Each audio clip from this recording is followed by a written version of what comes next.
Okay, so again, our topic for today is all about estimation, and we will focus on the following competencies. So first, illustrate the t distribution, identify the percentile using the t table, and identify the length of the confidence interval. When we say estimation, it is the process of using sample data to calculate a number that can be used to represent an unknown population parameter.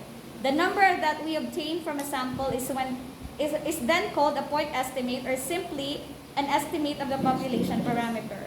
Now when we say a point of estimate, it is a single estimate for the unknown value of the population parameter. Okay? Now, when we are going to determine our point of estimation, we're going to consider this by following or considering this characteristics. So first one is being unbiased. When we say unbiased, that means the expected value or the mean of the estimates obtained from the sample of a given size is equal to the parameter being estimated. Okay, that is unbiased. When we say consistent, a sample size increases, the value of the estimator approaches the value of the parameter being estimated. And the last one is relatively efficient. When we consider concept of efficiency, we refer to the sampling variability of an estimator. So if two estimators are unbiased, one with the smaller variance is said to be relatively more efficient. The smaller the variance of the estimator, the more concentrated is the distribution of the estimator around parameter being estimated, and therefore the better the estimator is. Okay? So again, these three are the characteristics of the point of estimation. Okay? Now we have examples over here. In a city, 5,238 private cars are registered. The owner of the petrol shell gasoline wants to know the proportion of these cars that use diesel. So how do you propose to find the point of estimate of the population parameter? So our solution for that is, first we need to define our population of interest. Okay? So what is our population of interest? That is the private car owners or registered. So that is 5,238. That is within the city. Now the variable of interest is the type of fuel that they are using. So it's either diesel or non-diesel. Okay, that is our variable of interest. Now for our population or parameter of interest, since we want the population proportion, or it is denoted by P, of the 5,238 cars that use diesel. So of course, it will be very difficult for a statistician to survey that 5,200. Okay, so what we're just going to do is to get the population proportion, or I mean the parameter lang. Okay, so example, for this type, we can just say that we're going to survey 30 lang. 30 of the registered cars out of that 5,238. And this is randomly chosen. When we say randomly chosen, it's not like the first 1 to 30. Okay? So for example, ang number 1 din kuha mo, and then ang number 51 naman din kuha mo, and then 100 plus na car. Okay? So that's randomly chosen. Therefore, from this sample, we get the point of estimate. So here. From this sample, we get the point of estimate given by the number of cars using diesel X divided by N. And that is the point of estimator. So our point of estimator formula is equal to X over N. X is again the total number of cars. Okay? And divided by N, that is our certain number lang of the population. Okay? That is just for how you're going to determine the point of estimation. Second one, the principal of BJA wants to know the English proficiency of all the students. Okay? So instead of administering an examination to all students, she decided to take a random sample of 60 students only. Okay? And so example, we got this table. These are 60 results. Okay? That's 5 there. 4. Okay, that's 60. Okay, so for example, these 60 here are the chosen students, 60 students chosen randomly. Okay, so in order for the principal to determine the English proficiency of the students, so nag-select lang siya random. Okay, now find the point of estimate for the population mean English proficiency score for the BGA students. So our solution here, the point of estimation, is equal to this formula. Now, I know you're very much confused of this, but this is actually equal, this is the population mean, this is the symbol for population mean, is equal to the summation of x, okay? This symbol here is the summation of x divided by n. N is the total number of respondents, okay? Now, in order for us to solve for that, so may given kita nga table dire, okay? This is our given table. So the summation of x means that all the values of x, you have to add them all, okay? That is summation of x. Tanan nga value ni x, i-add mo siya. Okay, and then divide by the total number of samples. So we have, if we're going to add all these numbers here sa diri nga table, we're going to come up with an answer of 4,217 and then divided by 60. So the average will be 70.28. Okay? When we say mean, that's just simply means as mean man siya. Okay? Or the average. Okay? That is our population mean. Therefore, the principal will be able to conclude that the English proficiency average of the students in the school is like 70.28. Okay?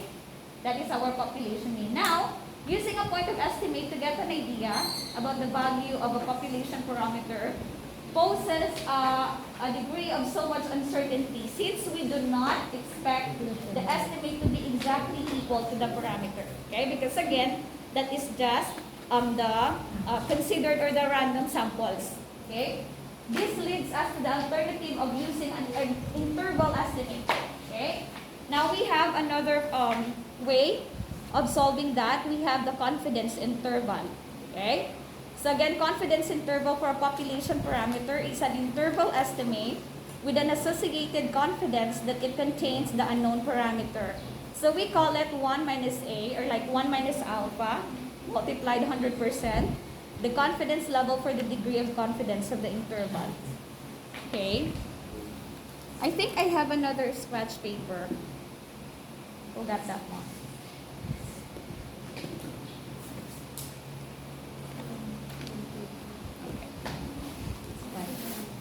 Alright, now let's continue. Okay, so the word of confidence here simply means that it's the degree of belief, okay? When we say confidence interval, you know, from the basic word itself, confidence, it's how you think you believe that the result or your estimation is correct, okay?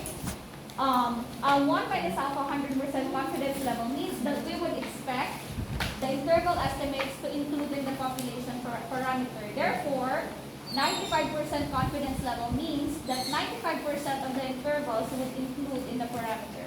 So when we're actually trying to get the confidence interval or like margin of error, we are most likely to use 90%, 95, or 99%. You're going to tackle more of that if you are doing your research. Okay? Like for example, if you are conducting a survey, so most of the time, statistician will actually set a 90% confidence level or like 95% or 99%, okay? With the margin of error. Okay, so let's have some example. An estimate of the population mean of the NAT score of the grade 6 students is a value between 70 and 82. So that means the population mean here, this is the symbol for our population mean naman, that is, it lies between 70 and 82. So that means population mean will be greater than 70 but less than 82. Okay? That means ang possible mean score sa grade 6 for the NAT or National Achievement Test will be like from 71 to 81 only. Okay? So there is a chance that the actual value of the population mean is contained in this interval, but we can assign a degree of confidence. So again, usually the degree of confidence is like 90, 95, or 99%. We can think of the confidence level 1 minus alpha as the area under the standard normal curve between two critical values. So we have two critical values.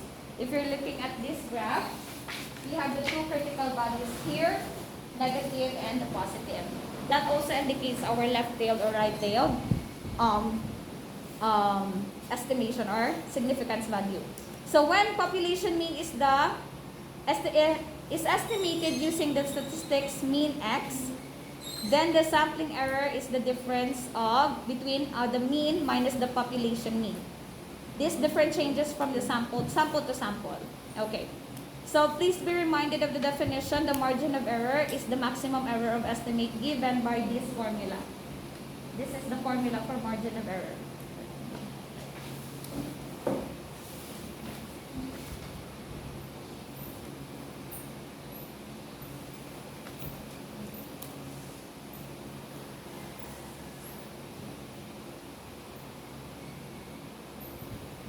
Okay, so for the margin of error, we actually have two ways in order to get or to solve for that.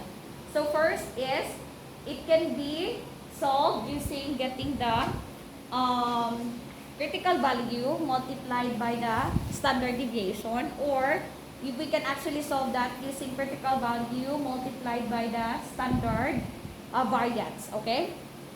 We have the definition here. Okay, we have another example. So, example 2, tato kagina, alright? Our example 2 here is this, okay?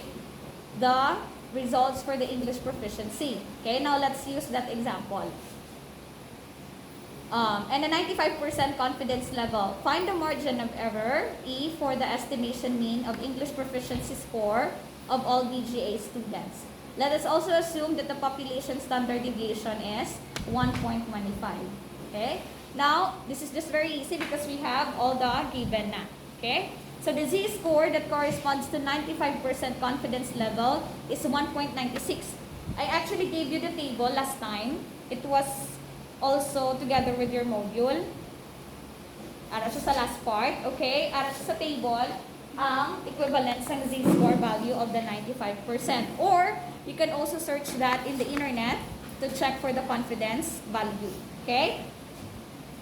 So, the Z-score that corresponds to the 95% is again 1.96. Now, this means that 95% of the area under the standard normal curve falls within 1.96 standard deviation of the mean. Now, using the given formula, we can compute this. So, you just substitute. This is the margin of error.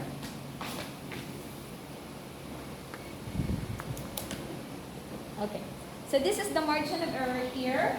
This is our critical value multiplied by the standard deviation over n. Okay? So substitute lang natin critical value is again 95%. So ang equivalency na niya is 1.96. Again, ours is a table, or you can also search it on the internet. Just search for the confidence level, 95% na value. Now, substitute the standard deviation, which is 1.25. Given na siya natin. And then 60. Dito naging ko ang 60. So, dito sa number of students that was randomly selected. Remember, it's example 2. Okay?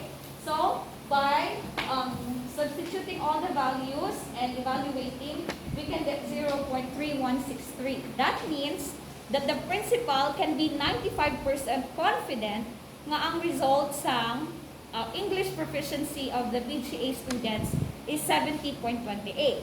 Okay? But, the margin of error for the estimation of the population is about 0.3163. Okay? So there is still like this amount of chance that the said result is incorrect. Okay? Kaya again, randomly selected lang to siya. Okay?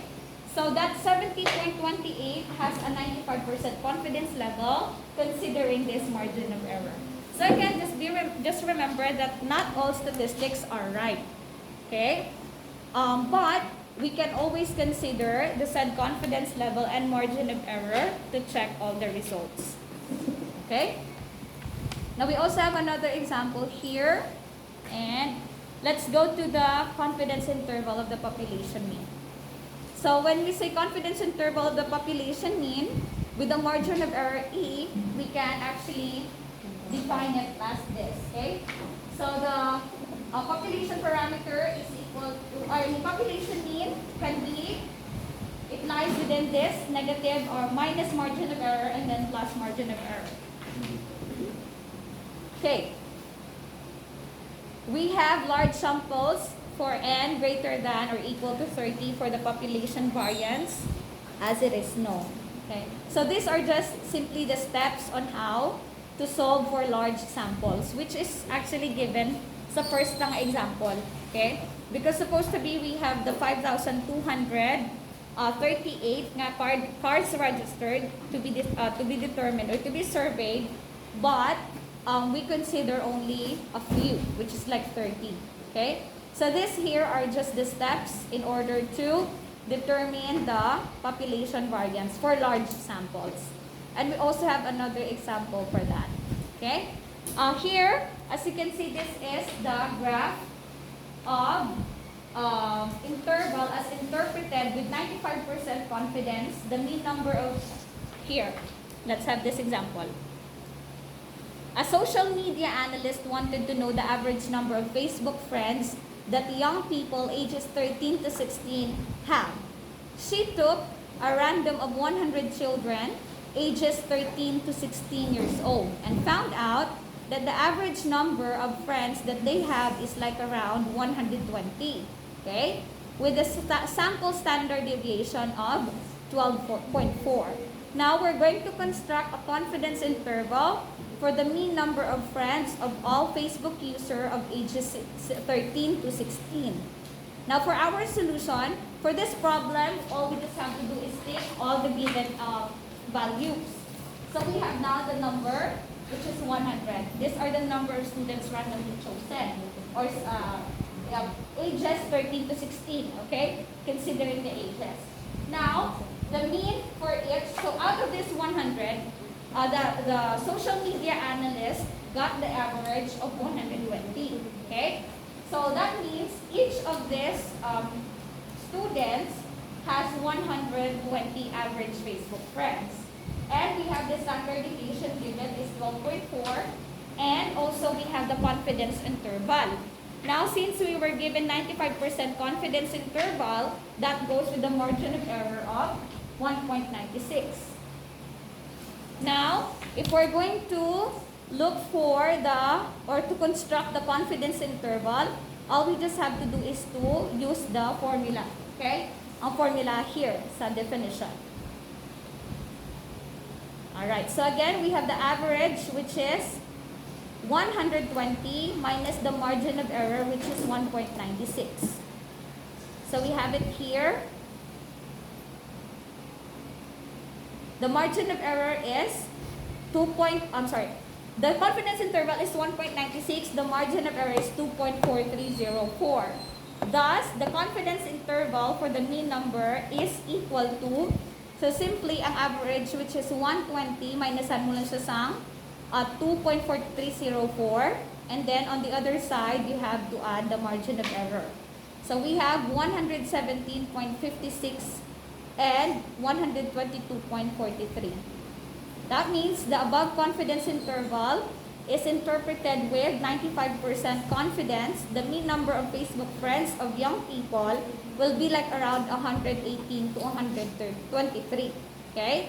So, as you can see here, again, ano siya hagin, round up. Okay? Because remaining decimal here, you might say 1.22 can still be 122. Okay?